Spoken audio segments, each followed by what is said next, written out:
I had a chance to play Wayfinder this weekend, and in this video, I'm going to be sharing my early first impressions on this game. I want to preface this video by saying that this first impressions video is a genuine one, as I deliberately stayed away from all news, reviews, and gameplay footage from this game to be able to give a first impressions that would not be influenced by anyone. A summarized review can be found at the end of the video. I do plan on reviewing every MMO I can get my hands on, so if you enjoy this video format, be sure to like and subscribe.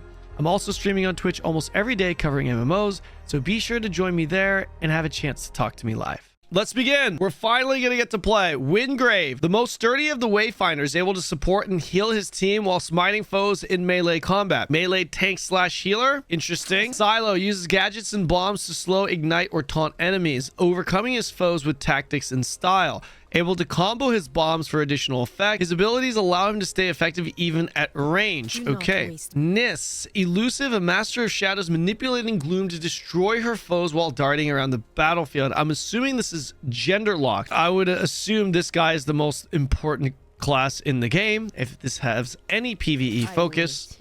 But we are going to play Nis. We are going to be playing the assassin roguelike class. That certainly seems to be the case for this character. This was the end of our journey last time. Whoa, did she just get cut in half? Oh, your gods are dead. Your world is ours.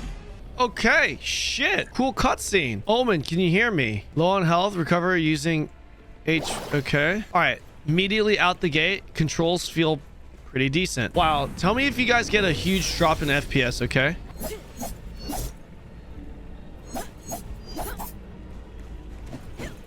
Okay, the movement animation, like the jumping right here, kind of looks stiff, but it doesn't feel stiff. That makes sense. The animation, the turning kind of looks awkward. That's it. It doesn't feel stiff. It feels actually pretty good, pretty responsive. Not sure what any of these skills do, but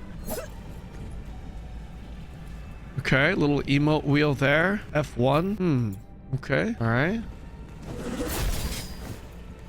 Interesting. I can't zoom out more than this. All right, so it looks like each character has their own individual lore. I wonder if the game incentivizes playing every character all the way up. Like I said, I have no idea what to expect with this game. I've not followed this game at all. All I know is that this game has been labeled as an MMO, but I've also heard that it's more of like a room-based game, and the graphics are very similar to Wildstar. That's all that I know about this game. So this is a true, genuine first impressions review. I love the graphics. Dodge, left control. Oh man, I'm gonna have to change that.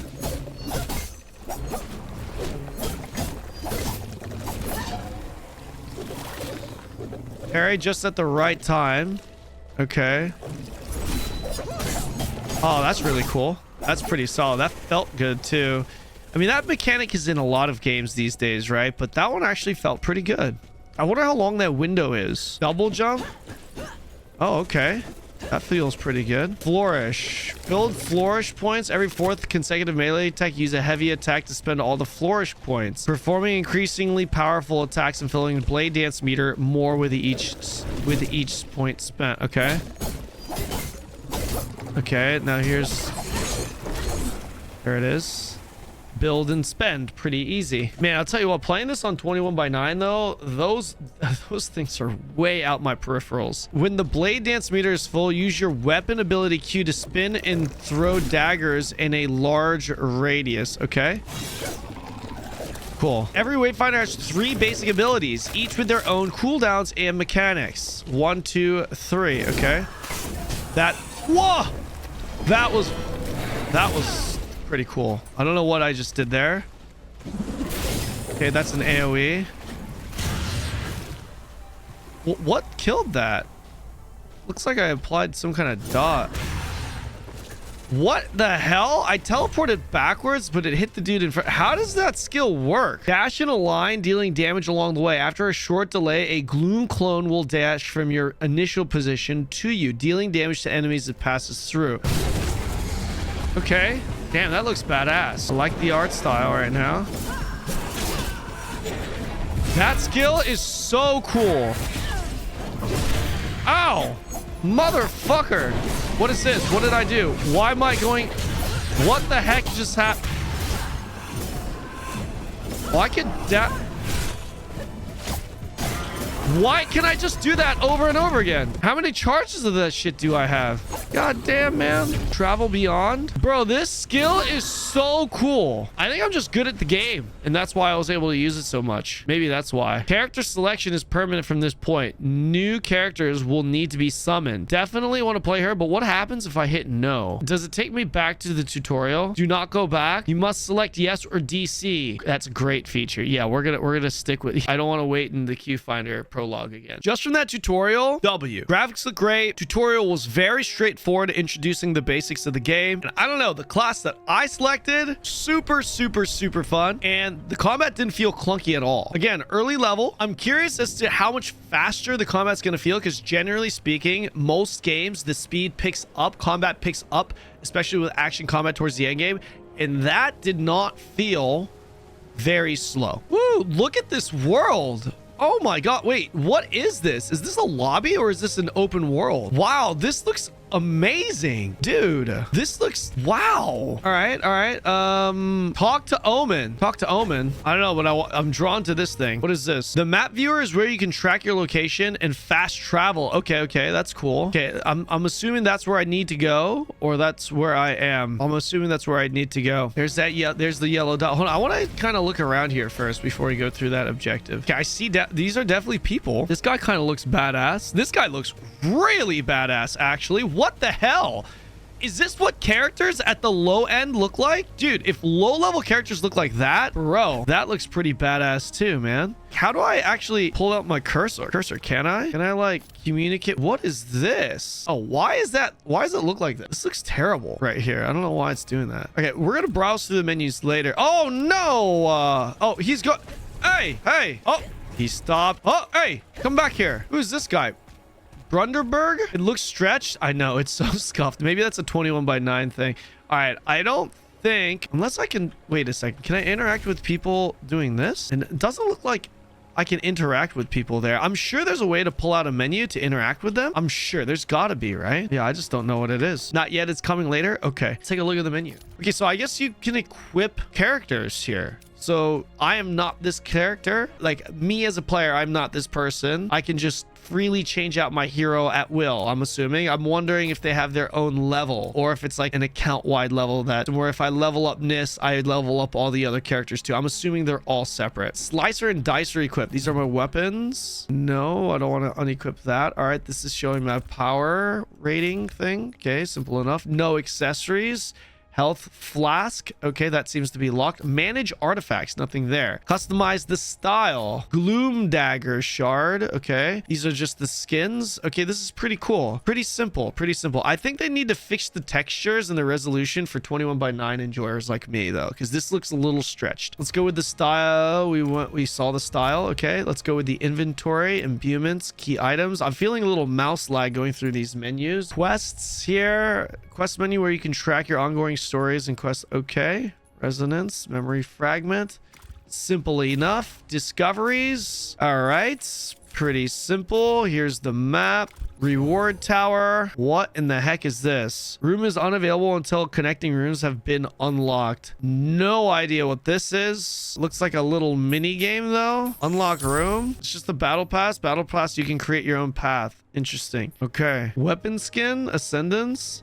All right, let's do the battle pass stuff later. Let's check out the shop, shall we, guys? All right, 15 hours. Wait, so these are limited skins? 15 hours? And then this is gone forever? Man, they got to do something about this 21:9 resolution. This is a pretty sick skin. The skins rotate. Soulstorm, who's this? I didn't see her as a selectable character. Oh my God, mommy. She looks like Berserker in Diablo 4. Oh, look at her thighs. Oh, what the fuck is a cartographer's desk? Oh, in my home. So there's housing in this game. Interesting. Great blue. String that can be added to any character with style. All right. Turf bundle. What the heck is this? Just more things I can decorate my home with. All right. Let's go to characters. Let's go to Nis, just because I'm playing. Wait. Oh, no. This is like... oh, I have to purchase these. I can purchase these characters via the cash shop. Why is she so much more expensive? Why is Wingrave the cheapest? Oh, okay. I'm assuming Nis, Silo, and Wingrave are $15 1500. This guy looks badass. Minus the face. The face isn't really doing it for me. But what the hell does this guy do? Kairos dishes out massive damage with his spells. Although he has few defensive tools, Kairos is able to store energy in the form of arcane fragments, which he can use to unleash a barrage of savage rakes. Yo, okay, so he's just straight up a damage dealer, huh? Arcanist. Okay, I'm not sure how the classes are categorized. Senja loves to put on a show and gains power as the crowd in her mind reacts to her battles. She delights in close combat and can stagger foes with a mighty pummel and keep the attention of the enemies on her as she shrugs off blows. Okay, so just another tank class, I see. Interesting. Okay, let's go to the weapons. Dual daggers. Are these just skins? Ancestral blades of deep Eldrin. The spirits of the fallen are bound to these daggers and strike out. Okay, so this has a little glow. I'm assuming these are just skins. It includes dual daggers. So you can actually purchase weapons. Can we see the stats on these bad boys? Can we not see the stats? I don't know why they wouldn't show you the stats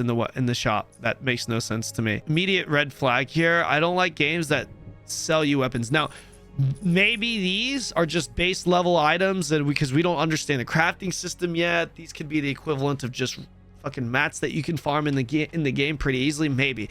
But I do not like the idea of a video game selling actual weapons. I'm the person that is very accepting of pay to win, but where I draw the line is when you could actually pay directly to purchase the best in slot items, especially if you can only purchase them. We'll see.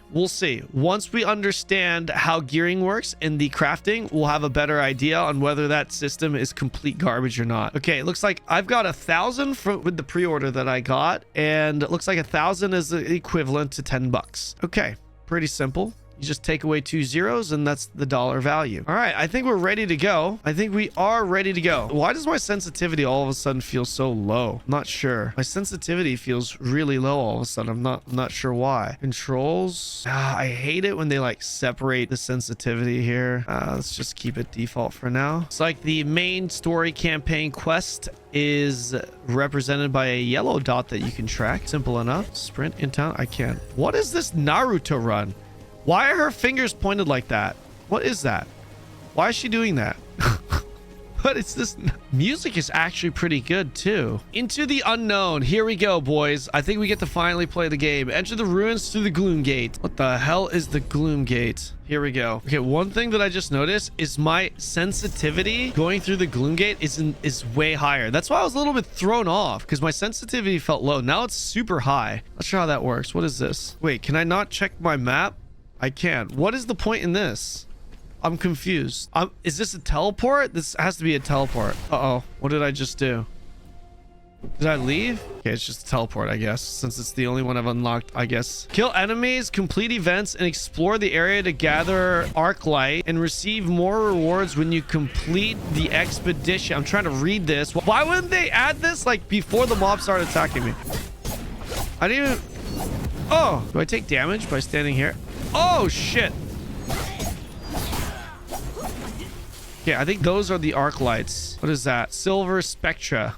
Is that the currency? Maybe. Let's just roll with it. Okay, running out of stamina there. Can I just destroy these pots? I can. That's pretty cool. Man, the graphics look fantastic. Ambush. Defeating these manifestations of the gloom will open the way forward, but it will also increase the power of all remaining creatures in the lost zone. Interesting. I didn't finish reading the bit earlier. I would like to zoom out a little bit more. I feel like the POV is a little close, but I can understand why they would want to lock that. Memory fragment. There are mem frags in this game too? All right. Expedition complete. Fantastic. I don't know. So far, the polish of the game feels pretty good. Create your gloom dagger. Oh, we get to craft. All right, fantastic. Create your gloom dagger at the Echo Matrix. Create your gloom dagger at the Echo Matrix. There it is. Added to the armory. All right, we got a gloom dagger. In order to create gloom stones, we need gloomstone shards. That's simple enough. Interact with the signal flare at Market Row. Let's go. Man, you tell me that this game isn't open world. Why can't this be an open world MMO? Gosh, this world looks amazing. Landmark discovered. The menus, I don't know, just I mentioned this earlier, but just the polish is just very nice. The menus that pop up, the windows, the dialogue, it's just, yeah, it feels good, man. The look of the world, like the textures here, look at that. I talk about this a lot, right? When it comes to playing an MMO, I don't know if this is an MMO yet or not. I've heard it is and I heard it isn't. But when it comes to MMOs and just new games in general that release in 2023 plus, for me, especially as a PC title, you need to feel that AAA polish. And I don't know how good this game is. I'm sure there's major issues with the game, especially with the connections. I wouldn't be surprised if there are like bugs and stuff that are in the game as well. But just looking at this, look at it. It's polished. Look at this shit. What the heck? Do I attack these things? Oh, what the heck? Right into it? What the? What? Did I even leave the city? How does that work?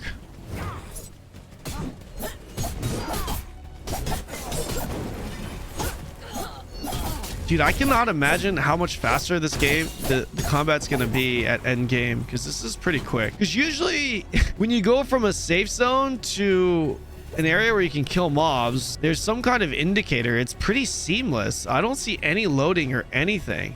I guess you could see it on the mini map. There's a little space between those two zones, but I just wasn't expecting that. It was 100% seamless. Enter the gloom. Rank up into power 96. Should be no issues. Matchmaking. Oh, it's matchmaking me. I wonder, do I need to go to this dungeon entrance every time I want to do this specific dungeon? Or is there something later on that will allow me to just queue into whatever dungeon anywhere in the world? All right, we got teammates. Oh, dude, it shows what platform they're using. We got a PlayStation Andy and a Steam Andy. Look at this console user. Receive stamina buff. Don't mind if I do. We got to show this console user how it's done, huh? The spaces are really tight, though. I am noticing that. The world and the instances look great, but it feels very tight. I don't feel a lot of space running through these dungeons. The open world feels very spacious, but these dungeons feel very tight. Let's pick this up here. Got it. Easy peasy. Oh, we got a little chest. What is this? Oh, wait a second. Give me. The hell? Huh? I'm confused. Pattern on the... Oh, pattern on the box. Oh, good call. Good call. Hey, thank you. We did it. Ah, that's pretty cool. A little... Oh, okay. I like that. I like that. Makes the dungeon a little bit more dynamic. Pretty good. What is this? Take the journal. New quest. Tomb of the Stone King. Got it. What is this chest down here? Can I pick this up? I can. Accessory found. Silver Shrike. Can I equip it right now? I love how my party is just completely scattered now. Loot Goblin. What the heck? Huh? Okay.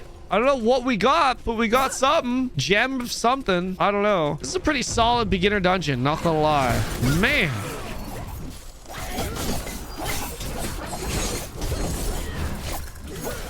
I feel like the sound effects could be a little bit better. I mean, maybe that's because there's 2 assassins in this room and we're not really using that many skills, to be fair, right?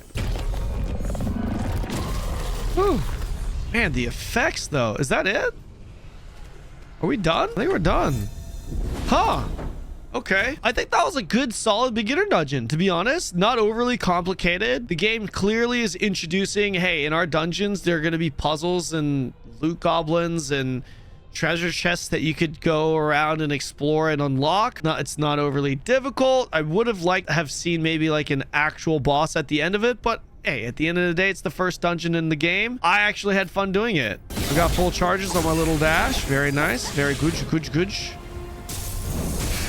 Here it is. Here it is.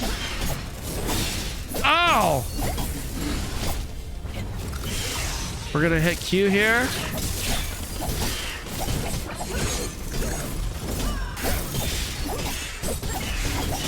There it is, boys. There it is. There it is. That was actually fairly challenging, man. Second dungeon, first boss.